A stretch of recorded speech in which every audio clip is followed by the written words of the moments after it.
What's up, guys? So I'm gonna share a little bit about this dream that I had. There's a lot kind of to unpack in it. I feel like it was a prophetic dream from the Lord, with He gave me some wisdom and some instructions through this dream. So, like I said, there's a lot to unpack with it. But I guess I'll just tell you where I was at this time. I had gone through my first round of gangstalking, and at this point I had went through some discipleship program, probably 7 months of it, and ended up leaving early. It was a year-long program. Ended up leaving early and went back to my old life, basically, one piece at a time, and was stuck on drugs again. I was doing heroin, a little bit of meth, mostly heroin, but I was pretty miserable. I'd had all these experiences with the gang stalking, and at this point, that kind of separated me from my old life in a lot of ways. At least physically, and who the people that I was dealing with, the friends that I had, things like that. So this time around, it was like I wasn't involved in the lifestyle as much. I was just basically using, and I was by myself a lot. And it was pretty miserable. I was a referee in football at this time. And I had it in my heart that I needed to go back to this program and get right with the Lord. Like, that was still, like, God had done a lot of stuff in my life at this point. But I was addicted again to heroin. And so I'm going to share this dream that I had during this time and the results of this dream. And I feel like God was just really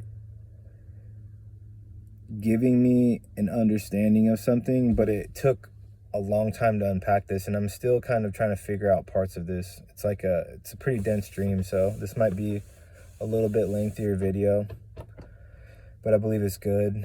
And yeah, so I'll just tell you what the dream was like. It was a very vivid dream too, and it's like this was probably 5 years ago when this happened, and I still remember this dream. And it had a deep impact on me because of what happened after as well. That kind of like let me know this was from the Lord, So in this dream, I'm in this apartment complex. And so there's meaning to all this, and I'll kind of explain it afterwards, try to do my best. But I'm in this apartment, and I didn't want to be there. It was like I was stuck in this place that I was locked in. Like there was no escaping this place, basically. And it wasn't like a jail cell or anything. It was like kind of like an apartment feel to it. But I remember there was 2 people there that were like kind of like handlers or like guards.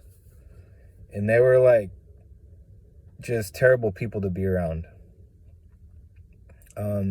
They were involved in some things that I won't get into detail on this video, but they were doing stuff that I wasn't with, and I didn't want to be there, but it was like I was stuck. I was really stuck in this apartment. I couldn't get out, and a little bit goes on in this, like I have the realization that I can't leave. And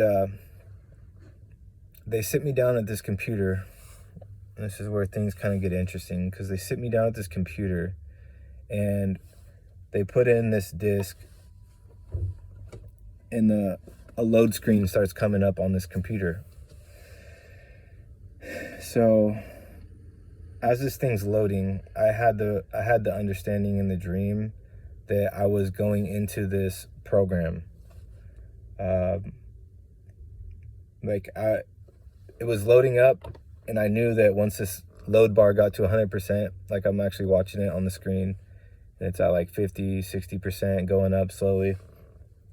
And I knew I was going into this program, like inside of it.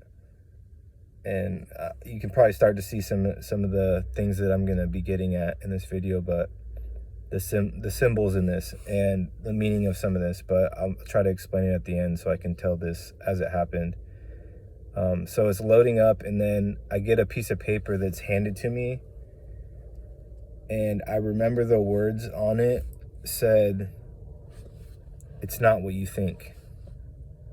And when I read those words, it freaked me out. And it was like, all of a sudden I realized, like, oh man, I don't want to go into this. I don't want to do this.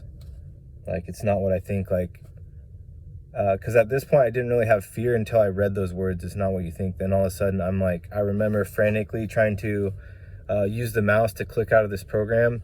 I was like trying all the tricks, you know, Control, Delete, Alt F4, all this stuff.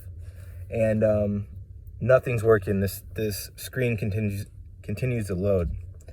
And so when it got to 100%, now I'm like, I'm in, I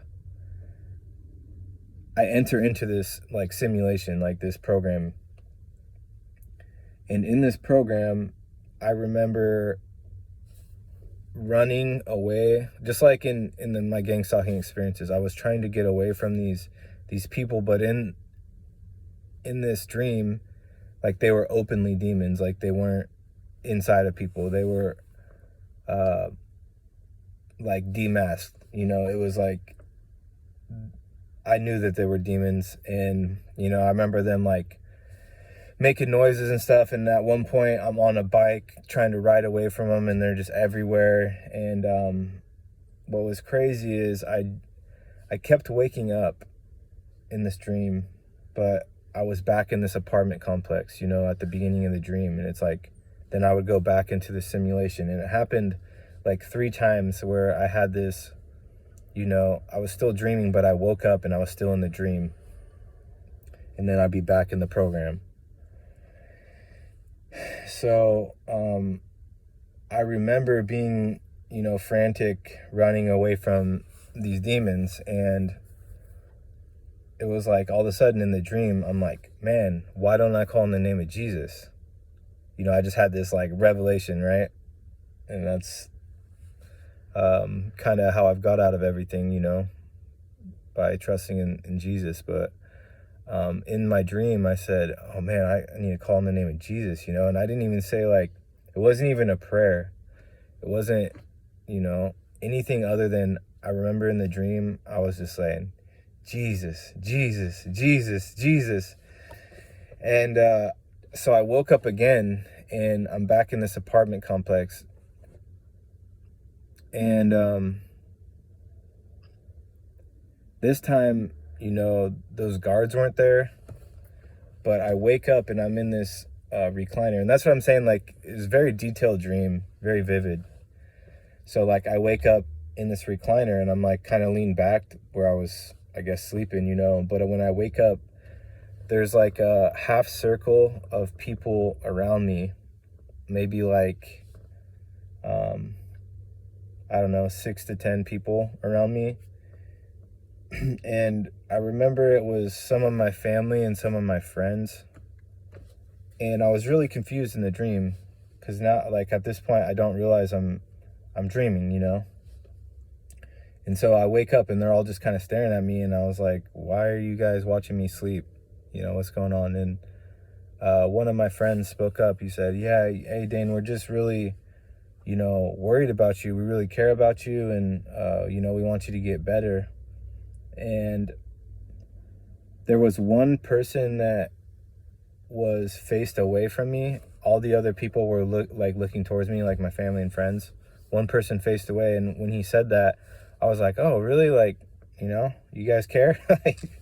You know, and I was just like, I started kind of talking to my buddy in that way. And as soon as I framed that question, the person that was faced away from me swirled around, right? And he said, no, not really. And it was a demon. And I remember he was all purple, had like big old like kind of crater sores on his face. And And like, he looked at me and said, no, not really. Cause I asked him, oh, really? And then this demon just started laughing. And that's when I woke up from my dream. I woke up and, I'm like sweaty, and it was like super intense. I'm just like, what was that? Kind of catching my breath. And I started going into prayer, and I don't know why I asked this, but this was the results of it. Is like the next day, or when I woke up and I started praying, I said, Lord, if that dream was from you, give me a sign today. And I've never really asked him in that way, And so I go throughout my day, and I end up getting some heroin, and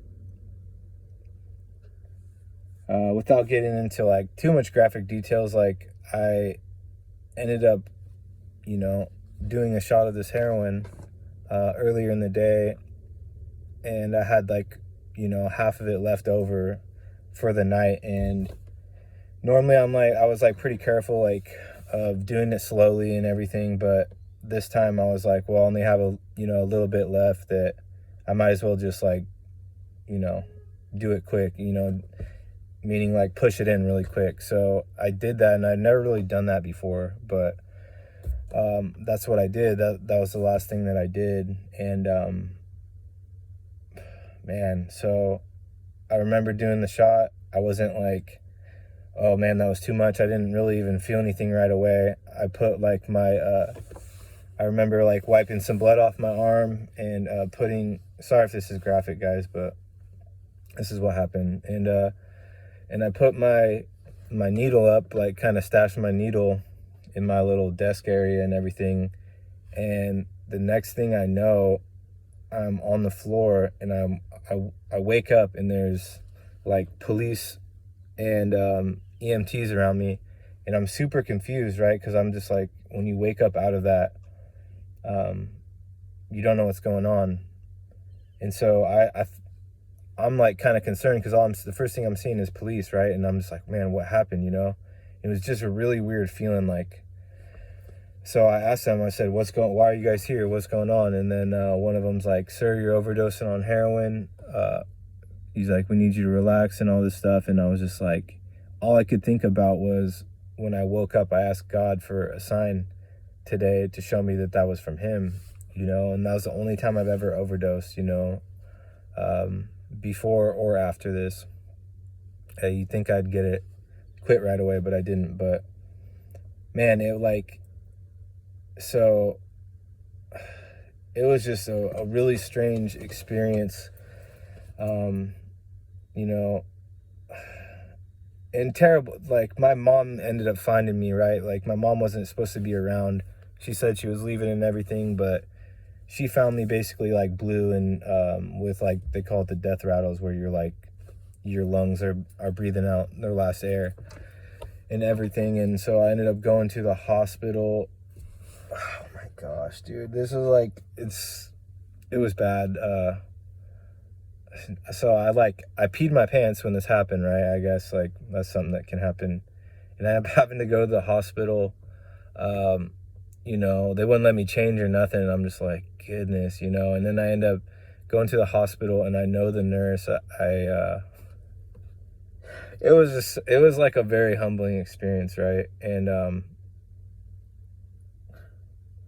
goodness, I'm just like, I'm kind of thinking about all this stuff, and I'm laughing because it's just like, it's a little embarrassing, but praise God, I'm not there anymore. But this is what my life was like, but it was a pretty scary experience at the hospital.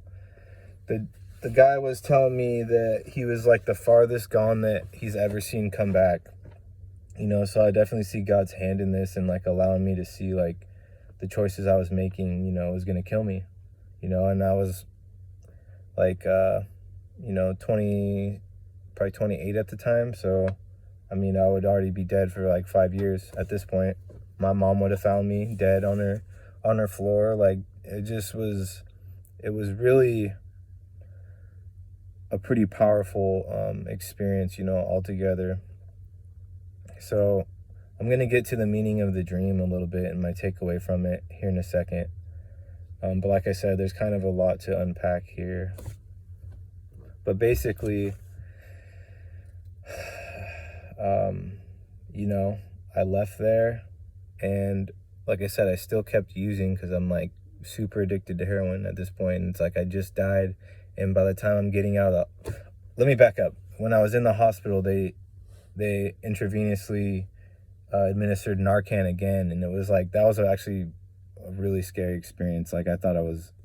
For a few minutes, I thought I was gonna die. Like, my heart didn't feel right. Like, I felt like I was just fading out, and then my heart was just like started beating out of my chest, you know, and all the opiates had left my body, so it sent me into like immediate like full withdrawals, like intense, you know. And after a little while, like the effects of the Narcan, which reverses the opiate in your system, it started fading away, and like actually my high came back. So it's a possibility. Sorry, I just got a text. Gosh dang it, I forgot my train of thought. You know, it's a possibility if they didn't give me that in the hospital, that I could have slipped back into an overdose. So that's what they kind of talked me into, even though I knew it was going to make me sick. But it was really scary, guys. That was a scary experience. And so I left the hospital, and immediately upon leaving, like, I'm already trying to get more heroin, you know. But I did get in contact with the director of this program that I had left, and was like, hey, you know, I need to come home. You know, that's how I worded it too. It was just like, I knew that the life that I had for myself was just miserable and things, and that's kind of like what put me back on the path, following the Lord. So there's so much more to the story, but that's kind of it in a nutshell. But I want to get to this dream because, like, it was crazy. Like, it took years to kind of understand. Even like at this time, I didn't understand like the programming aspects of it. I knew it was demonic, and that was obvious, like, because the veil of the spiritual reality of this, like, was revealed to me over time, even as I was going through the gangstalking. Like, I had experiences, you know, speaking with demons and through people, and just a bunch of demonic experiences, right? So that was really obvious to me. But let's look at the dream. Like, I was in this apartment complex, right, that I couldn't get out of, and I feel like that was my addiction. You know, every time I woke up, I was back stuck in this place I didn't want to be at. And then you know, there was people in the room, you know, and they're almost like handlers. Like, they were in control of me in a way, and I didn't like it, and I didn't really understand all of it. It was like, it was confusing, like, where I was at and what was going on. But the interesting thing was, you know, they sat me down on this computer and were loading up a program for me to go into. And inside of this programming, there were demonic spirits that were a part of it, you know. So now that I, like, my understanding of the whole gangstalking, like, you know, it's kind of evolved from my other videos. Like, I've always been really focused on the spiritual aspect of it, and I think that is most important, because, you know, nothing's impossible for God. And, like, I believe that, you know, he teaches us how to move around the plots of the enemy and how they work and everything. And so that is number one still. But, you know, I think that, you know, these spirits have ingrained themselves in certain groups, and they're working through certain organizations, probably, without a doubt. You know, you can see by the fruit of that. And they're using specific techniques and maybe even technology. You know, I know a lot of people believe that, and, you know, I wouldn't doubt it. If it could be helpful to, you know, to their cause, why would they not use technology? It's kind of like it allows them to be in more places than they're able to do without it, right? with all the monitoring and all these types of things. So anyways, the interesting part about all this, man, so the end of that dream, right, was people sitting around me in a half circle. And what was crazy, about 3 years after this, I had this dream, I was sitting in a living room with the same like kind of format. I wasn't on like a recliner, but I was on a couch, and there was like a half circle around me. And a lady that was teaching one of these classes that I was in, she was talking about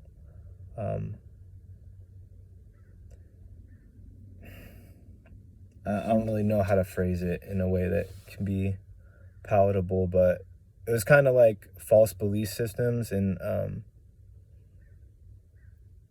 the things that influence your thoughts. And she repeated the phrase a couple times. It's not what you think. It's not what you think. And it's like I remember those words on the piece of paper where, before I was going into the programming, a piece of paper was given to me and it said, it's not what you think. And then, after I woke up in that dream with the half circle, it was just like so weird. It was like a deja vu moment where it was kind of like full circle, where like God was still showing me that, he was working in my life and he had a plan for my life. And, this was years after this dream, like 3 years after this dream. And even since that point, that was a couple years ago, and now I'm still getting more understanding on like what was being shown to me. But that's kind of my takeaway at this point. It's like God's hand was in all of it. And, I went through a lot of other stuff after this point. Like, I'm pretty stubborn and I'm pretty hard-headed, and like, it's taken me a long time, man, to really get where I'm at. And I still struggle with things today, but I think like for me, the drugs kept me in a place where I could be manipulated and used and programmed in this way and tormented by the spirits and all these things. And like, for me, it's been like a continual understanding of like how to stay away from that. And I know that might not be everyone's case, but if you're using drugs or you have a lot of open doors to the enemy, it just gives them more access to you and more ability to control you. That's why I always try to talk about things that you can do on your end, because you can't control other people, but you can focus on you and how you're contributing to this. And a lot of the things that they do is they get you stuck in operating in a way that just makes things worse and worse and worse. And you really need to seek the Lord for wisdom on and understanding on some of these things, like especially how, the reactions of our flesh, to get angry and bitter and unforgiving. Those are very natural responses in our flesh that make things way, way worse. And it gives access points to all this stuff and allows it to be in operation, right? So I don't know. Hopefully I wasn't too scattered on all this, but I just wanted to share kind of a testimony and just hopefully a little bit of insight on what's going on. And yeah, let me know if this was helpful. So I'll see you guys later.